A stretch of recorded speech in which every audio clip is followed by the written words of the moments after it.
শ্রীরাম, জয় জয় সিয়ারাম।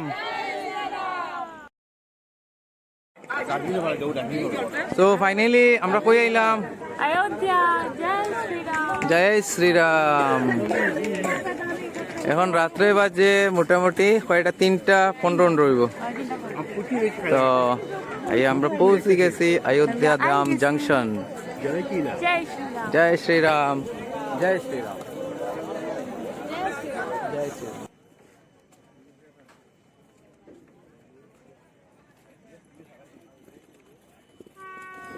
যাই গেছি আমরা ফাইনালি পাবন ভূমি অযোধ্যা, যেখানে শ্রীরামের জন্ম লইছিলা। ও কত খুশি লাগে আইসি যে আইতাম পারছি। আর স্টেশনটাও সেম রাম মন্দিরের আদলে বানানি। বারাণসী থাকিয়া রাত্র 11:05 বরেলি এক্সপ্রেস ট্রেনে উঠিয়া মাত্র 4 ঘন্টার মধ্যে আমরা সব আইয়া পৌঁছে গেলাম ভারতবর্ষের আধুনিকতম রেলওয়ে স্টেশন অযোধ্যা ধাম জংশন। রাত্রে প্রায় 3:15 আমরা অযোধ্যার পবিত্র মাটিতে নামিয়া খুব বেশি এক্সাইটেড হয়ে গেলাম। আর আমরা পরিবারের সব সদস্যরা একলগে থাকায় আমরা এই এক্সাইটমেন্ট লেভেলটাও আরো দ্বিগুণ হয়ে গেল।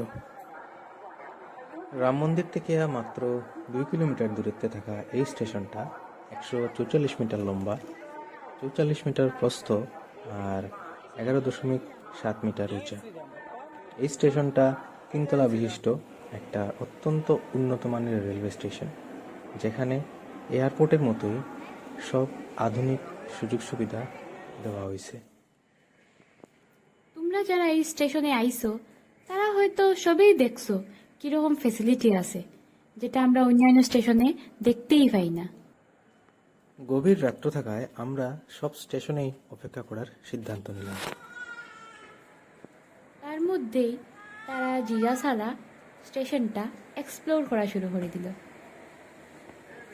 এই স্টেশনে রেস্টুরেন্ট থেকে শুরু করিয়া থাকার সুযোগ সুবিধা সব কিছুই অ্যাভেলেবল আছে, কিন্তু বাকি রেলওয়ে স্টেশন থেকে এখানে যেরকম ফেসিলিটি আছে এটা একদমই আলাদা, যেটা দেখিয়া খুবই ভালো লাগছে।